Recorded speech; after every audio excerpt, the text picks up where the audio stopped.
You're listening to Dear Strategy, where we answer all of your questions on product and business strategy. And now, here's your host, Bob Caparelli.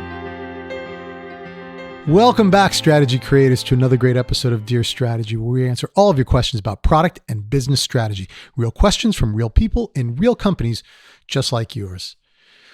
Well, this is the first episode in our 5-part series that I mentioned last week.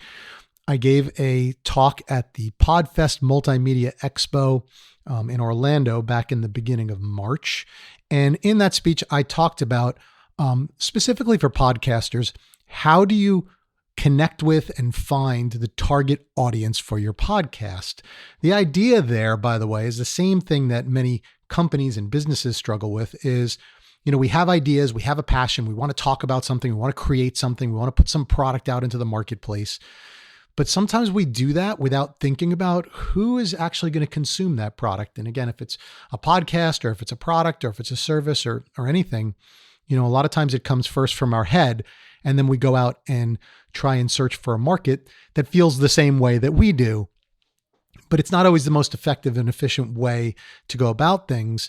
And so in this talk, I spoke about this subject that, hey, it's great if you have a passion, but go out and find out who the market is, find out what that market wants, find out what they're looking for, and then develop your show based on that rather than just the idea in your head and going to try and find a market. So that was the idea. And what I did in that talk is I promised that I would dedicate the whole month of April, which we are now in officially, to go ahead and review the concepts that I talked about in this talk. So I'll do a different concept each week. And I announced that last week, and this one we're going to start off with. By the way, it's going to be a 5-part episode. The first part, I'm going to give an overview of what I talked about at the expo and so forth. The second part, I'll go into a concept called TAM, SAM, and SOM. The third part, we'll talk about customer segmentation. The fourth part, we're going to talk about personas. And the fifth part, we're going to talk about a tool that I have that I use for my clients called a market team card. And all of these things are geared towards helping you understand your target audience. So I'm going to use podcasting as, some of the examples in these episodes, but again, worry not, because these concepts apply to everybody. So if you're not a podcaster, please stay tuned and you're going to gain a lot of great information. Or maybe you're not a podcaster and you want to be a podcaster, in which case you're going to get a lot of great information. But in any case, we're going to go ahead and do that this week. So no questions for these episodes. We're just going to go ahead and go through the concepts. I'm going to start out with just an overview because I have actually a lot to say on this topic. It's kind of interesting. The conference had about 1,000 people. It was a great conference, really, really great hosts and everything. So highly recommended for anybody who is a podcaster. But here's the thing is I go to a lot of these conferences. I love the world of podcasting and audio and all these different things as kind of a hobby. So I really enjoy the people. I enjoy, all things podcasting. But whenever I go there, and anybody who's done any breakout speeches or anything for conferences, you're always worried about filling the room, right? You don't want to be the least popular speaker there. and I had the worst slot, by the way. I had the first, speech on Saturday morning after the big party the night before. So I knew that it wouldn't be, extremely crowded in any of the sessions at that time, and it wasn't. But I was doing a little experiment, because the topic that I was talking about is kind of academic for that crowd, to be honest with you. Not to say that it's above that crowd in any shape, form, or fashion, but it's definitely a little bit academic for that crowd, because most people go there and they want to learn about, how to create their podcast, how to market their podcast, how do you get 1 million listeners and those types of things. So this idea of, finding out who your target audience is and applying some more academic tools to that process, I knew wasn't going to be the most exciting talk. But here's the thing that's interesting is I knew also that most podcasters probably wouldn't be interested in that because they want to get right to the product, right? They want to get right to, hey, I have a passion. I want to talk about it. I want to learn how to talk more about whatever I care about. And I love that passion. I think it's fantastic. But, a lot of these podcasters complain that they don't have a lot of listeners. They don't have a lot of downloads. Well, the reason that they don't have a lot of downloads is because they may be talking about something that not that many people care about. In other words, everyone wants to jump to the marketing, right? Like, I have this great idea. I know my show is great. How do I get it out to more people? How do I get it out to more people? So all of the sessions on like, how to tweet about your podcast or Instagram or social media and all these things, which are great tools, by the way, but all those sessions get filled up right away. Because that's what people think the magic bullet is, right? Is go out and market, because it can't possibly be that I have a crummy idea, right? But in many cases, that is what's going on, is that your idea is not an idea that's connecting with anybody. Nobody really cares about it, right? So you can market it all day long. You can spend a lot of money on marketing. But if you don't know who you're marketing to, and or you don't know if they care about your message, then you're wasting a lot of time, a lot of money, a lot of efforts. And a lot of podcasters kind of get bored and drop out because they never get past like kind of the, 100, 150 listener mark, which for some podcasts, by the way, is great. But for some of them, they want more.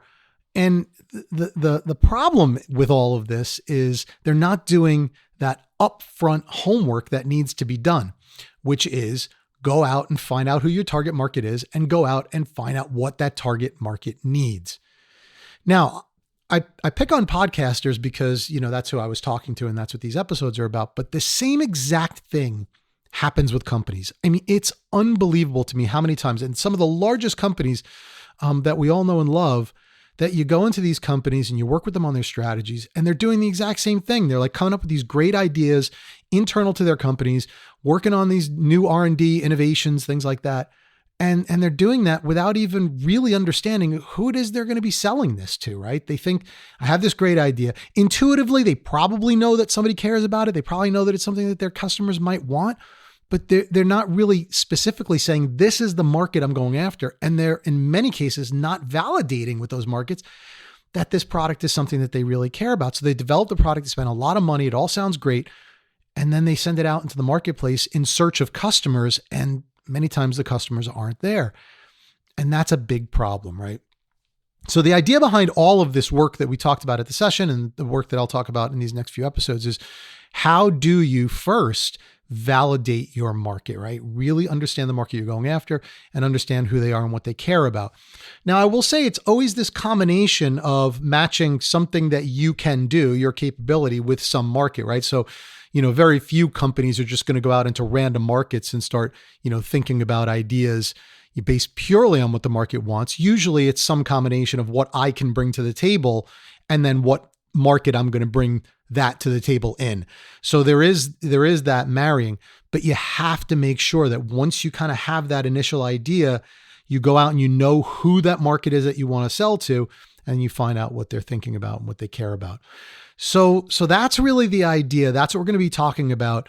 And, again, for the purpose of this episode, the main message that I want people to get is, yeah, the marketing is great. Yeah, the marketing is sexy.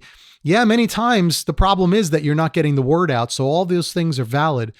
But if you have a product idea that has not been validated with your audience, and you think that the secret is going to be just put it on social media and everything's going to be great, you're going to be sorely disappointed, especially when nobody clicks on the like button, right? I mean, we all get frustrated by that. We send a lot of stuff out into social media and we're surprised when nobody flocks to us, right? And the reason is because we didn't do that upfront work. So that's really where we want to go. Again, we'll be dedicating the next 4 episodes to the specifics of doing this. But I wanted to give you that overview. I wanted to welcome our new podcast listeners as part of our audience for Dear Strategy. And again, these concepts are things that can be applied to any product, any business, any service. So I'm really, really glad to have you guys on board. So with all of that said, we will be back here next episode with the second part of this Podcasters series. And we hope to see you back here on that episode. In the meantime, if you are interested in strategy training, strategy workshops, strategy resources, please go visit the website of the company that sponsors this podcast, the company I work for and founded, Strategy Generation Company. So that can be found at strategygeneration.com. And I'm sure you'll find a lot of great stuff there to help you along on your strategy journey. So until next time, we'll see you back here on another episode of Dear Strategy. Thanks for joining. Thank you for listening to Dear Strategy with Bob Caparelli. To learn more or to submit a question to be featured on our show, please visit us at dearstrategy.net.